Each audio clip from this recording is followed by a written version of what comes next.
নমস্কার বন্ধুরা, কল্পনার রসনা ঘরে সবাইকে স্বাগত। তোমাদের সাথে শেয়ার করব দারুণই একটা টেস্টি রেসিপি, মাটন কিমা স্টাফড ক্যাপসিকাম। এই রেসিপিটা রাতের ডিনারে বানালে রুটি, লুচি, পরোটা সব কিছুর সাথেই কিন্তু ভীষণ ভালো লাগবে। 300 গ্রাম মাটন কিমা নিয়েছি। মাটনটা ভালো করে ধুয়ে পরিষ্কার করে রেখেছি। গ্যাস অন করে কড়াইতে রিফাইন তেল গরম করতে দিলাম। তেলটা যখন খুব ভালো মতন গরম হয়ে যাবে, আমি 2 মিডিয়াম সাইজের আলু স্কোয়ার শেপ করে কেটে রেখেছি। আলুগুলো দিয়ে দিলাম, দিয়ে নুন হলুদ দিয়ে আলুগুলো একটু লাল লাল করে ভেজে তুলে নেব। ওই তেলে ফোড়নে আমি দিয়ে দিলাম 2 তেজপাতা, 2 এলাচ, 2 লবঙ্গ আর 1 টুকরো দারচিনি। ফোড়নের সুন্দর গন্ধ বেরোলে আমি 2 বড় সাইজের পেঁয়াজ কুচিয়ে রেখেছিলাম, পেঁয়াজ দিয়ে দিলাম। নুন দিয়ে পেঁয়াজটা একটু হালকা ভেজে নেব। তারপরে 1 চামচ আমি দিয়ে দেবো রসুন বাটা, আর 1 চামচ দিয়ে দিলাম আমি আদা আর কাঁচা লঙ্কা বাটা। আদা, কাঁচা লঙ্কা, রসুন বাটা দিয়ে খুব ভালো করে আমি তেলের সাথে নাড়াচাড়া করে নেব যতক্ষণ না আদা রসুনের কাঁচা গন্ধটা চলে যাচ্ছে। তারপরে আমি দিয়ে দেবো বড় সাইজের একটা টমেটো কুচিয়ে রেখেছিলাম, দিয়ে দিলাম। টমেটোটা দিয়েও একটু নাড়াচাড়া করে নেব। তারপরে দিয়ে দিলাম 1/2 চামচ হলুদ গুঁড়ো, 1 চামচ জিরে গুঁড়ো, 1/2 চামচ গরম মশলার গুঁড়ো, 1/2 চামচ দিলাম লাল লঙ্কার গুঁড়ো। এই সবগুলো মশলা দিয়ে লো ফ্লেমে মশলাটাকে খুব ভালো করে কষিয়ে নেব। আর 1/2 চামচ চিনিও দিয়ে দিলাম এই সময়। দিয়ে খুব ভালো করে মশলাটা কষিয়ে নেব যতক্ষণ না মশলা থেকে তেল ছাড়ছে। মশলাটা আমার ভালো মতন কষে গেছে।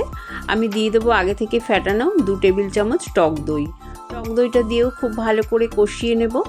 কষানো হয়ে গেলে মাটন কিমা দিয়ে দিলাম। মাটন কিমা দিয়ে ভালো করে মশলার সাথে নাড়াচাড়া করে নেব। স্বাদ অনুযায়ী নুন দিয়ে দিলাম। নুনটা দিয়েও আরও ভালো করে আবারও নাড়াচাড়া করে নেব। প্রথমে হাই ফ্লেমে 5 মিনিট আমি নাড়াচাড়া করে নেব মাটন কিমাটা। তারপরে গ্যাসের ফ্লেমটাকে আমি কমিয়ে ঢাকা দিয়ে কিছুক্ষণ রেখে দেব। আর মাঝে মাঝে আমি ঢাকনা খুলে নেড়ে দেবো যতক্ষণ না আমার মাটন কিমাটা সেদ্ধ হয়ে যাচ্ছে। আমি 15-20 মিনিট পর তোমাদের ঢাকনাটা খুলে দেখিয়ে দিচ্ছি। দেখো, মাটন থেকে সুন্দর তেল ছেড়ে দিয়েছে, ভালো মতন কষানো হয়ে গেছে আর মাটনটাও গলে গেছে। মাটন কিমা সেদ্ধ হয়ে গেলে আমি ভেজে রাখা আলুগুলো দিয়ে দেব। আলুগুলো দেওয়ার পর আমি কিন্তু দইয়ের বাটিটা ধুয়েই অল্প জল দেব, বেশি জল দেব না, কারণ আমার তো গ্রেভি রাখবো না, এটা শুকনো শুকনোই হবে।